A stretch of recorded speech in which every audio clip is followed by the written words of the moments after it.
Hello YouTube, this is Forza Pretender and welcome to a new series on this channel. This is Kart Track Clash, and now we're going on Project Cars 2 and we're going to take cars around the Mans Karting Circuit in Le Mans, funnily enough. First of all, we're just going to start off by showing you a quick lap of the track and not going at full speed. So you can see there, flat out for turn 1 most vehicles will be, coming into a tight hairpin, and then you can get the speed up through this section towards the end of sector 1. Sorry it's a bit jolty, by the way, it's because I've sped this footage up. Tight right-hander there, and now we're coming into a really technical section that reminds every karting track seems to have a section like this. Really tight corners, and then we come into the chicane. Another chance for the cars with a bit more top speed to get some speed going down straight, coming into this hairpin. Pull to the left so we can get the turning nice for this chicane. We want to carry that with a lot of speed. Then down this long straight. Heavy braking now for the end of the lap. For this really technical little chicane. It's so easy for cars to invalidate the laps there. And then the last corner opens up, as is very common with karting tracks. And I'm going to quickly show you the footage from the kart, because I set some benchmark times in a kart. And each car, when I do this series, will have 5 laps. The kart does not handle like a kart at all. It's impossible to carry any speed through the corners because this game is so reliant on downforce. And the kart has very, very little natural downforce. Also in karting, like, it's 2-wheel drive, but it's only 2-wheel braking as well. Like, you can see I spin there. Karts don't brake with their front wheels, they only brake with their rear wheels, I'm pretty sure. Or most racing karts that do that anyway. So you can see the problems I'm having with the kart. It's not behaving like a kart. So whereas other vehicles, I was doing it standard setup, giving myself 5 laps with the kart, and like taking the best lap time. With this, I was trying to get the best potential lap, and I did it over 10 in the end. I wanted the kart to have a representative time. I know that's really cheating in favour of the kart, but that was the only way to get a remotely clean lap time. So it kind of had to be done a little bit to make sure that the kart's time wasn't extremely low. You can see the problems I'm having with the kart. It's just not behaving like it should at all. It's not able to carry any sort of speed like it would in real life. Anyway, the first car is going to be the Olsebergs RX Supercar Lite Rallycross car. And I'm going to show some just brief highlights in this first video. I might change the formatting as we go ahead. But you can see now this car, it's a junior rallycross car. It's essentially, it's pretty quick, and I thought this car would be really good because it's got a short wheelbase and it should be good at, you know, tight corners. Being a rallycross vehicle, you don't very often see big open straights in rallycross. And you can see that I think the problem I will have with the rallycross cars is the leaning. It leads to understeer, which is all right when you're on like gravel, because you know you get a natural oversteer from the surface by the fact that you've not got much grip. But you can see now it is struggling. We are having a fair bit of lean in this vehicle. I've only shown a few of the highlights because I wanted to make this video relatively short. But you can see now on this run here, you can see the problems with the lean that we're having, and like through this technical bit, it was so easy for cars to make mistakes. By the way, I don't care if cars invalidate their lap. This was the fastest lap, by the way. I don't care if they invalidate the lap, because things can be invalidated from the last sector on the previous lap. So that doesn't bother me. So anyway, here we are coming into turn 1 on the fastest lap time. It was on the last lap. We're doing all right for the hairpin. We catch the curb. We can do that in some cars like this.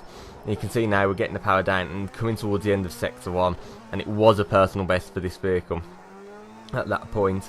And now we're coming on to the start of sector 2. It is pretty difficult. You can see the problems I'm having with the understeer, and have to back out at the throttle a little bit to stop me going off the circuit. Through the chicane, it's handled that fairly nicely. It's not handling, it's understeering quite a bit on that turn there, and as we dive on the brakes, there's a bit of a wobble. The car isn't doing that spectacular. I would think this would do it just as well as the kart, to be honest. And now we're coming to the end of sector 2 on the long straight, and now we're just going onto the brakes nicely. We actually get that turn in pretty nice. This chicane is going to be monstrous in a lot of vehicles, I think. We've managed to get it clean. Then as the course opens up, we're coming across the line. And the second vehicle is a Formula Ford, or Formula Rookie as it's known in this game. It's an old Formula Ford, that's all we have. on Project Cars 2, but it's pretty cool. I think these are my favourite generation of the Formula Ford cars. I didn't like them when they went to slicks and wings.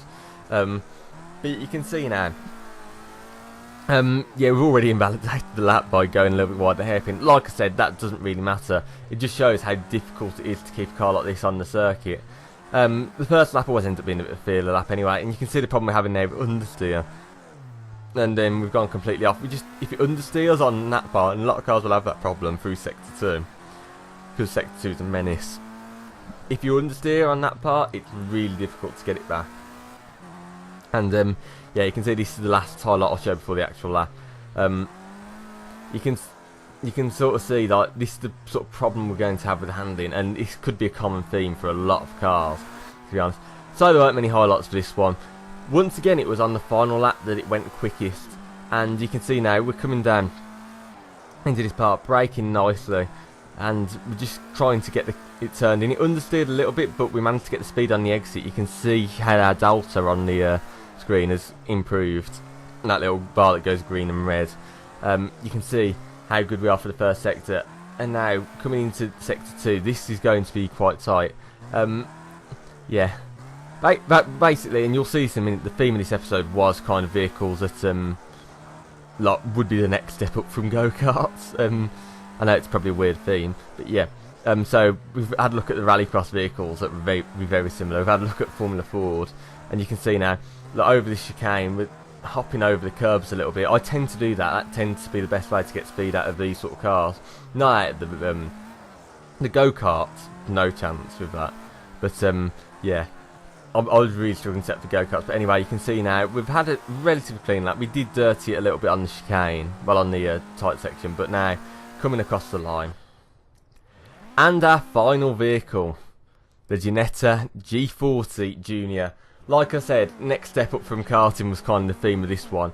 It's just this is sort of like a themed episode slightly, because I wanted to see how fast these sort of cars can go before I did anything else. And you can see now, this car's sort of struggling. I was expecting this car to be fairly nice because it tends to be relatively good at carrying corner speed, but I think it is the fact that there isn't really that many long straights, and this car you really do need to brake in a straight line. You'll see I'll talk a lot about that in a video coming up, hopefully in the next few weeks, if I can get round to doing all the editing for it. Yeah, I've got a challenge involving Ginetta Juniors coming up soon, and you can just see sort of the handling problems we're having a little bit. You will see I have jumped a little bit now to this was on the fourth run that we done. I will show the entirety lap. I've already set the best lap by this point. I was just, yeah, I don't know why I put it in random order, but anyway, this was the quickest lap. It was lap 2 that we went quickest in this vehicle, and you can see now coming into the hairpin, just trying to get it nicely turned. It's proving a little bit difficult. Yeah, this car was pretty fun to drive, I've got to be honest. I always love driving Ginetta Juniors. It wasn't the quickest, so it was quite infuriating, but it was definitely fun. I think this car has problems with the understeer because of the wheelbase. I don't think it's because of the nature of the vehicle. It's super light, it's not got too much power, it should handle the corners pretty well, but it's not meant for like really tight cornering. Yeah, it is a good car. I love racing Ginetta Juniors on this game. I think they're the most fun vehicles on Project Cars 2. And you can see now, we're coming up towards the end of the second sector, and we don't have that much straight line speed. I mean, I think the top speed's about 120 odd in a Ginetta Junior, which does the job at most British circuits. It'll probably top out on the Wellington Straight, but never mind. Anyway, we're coming around the final corner, and we're going to come across the line. And yeah, that was fairly respectable from the Ginetta. So, the times. The go-kart, I've got it in green as its benchmark, set a time of 104.72 under that system that we used for the go-kart. The Formula Ford went a few tenths quicker than it, at 104.3. The Olsebergs RX Supercar Lite, that's a mouthful, set a time of 105.36. And then it was down to the 110s for the Ginetta, which was pretty bad, really. I thought it was going to go a lot quicker than that beforehand. So, thank you for watching this video. This has been Forza Potenza.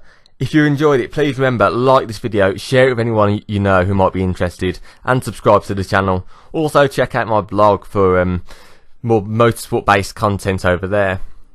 Thanks for watching, see you next time, bye.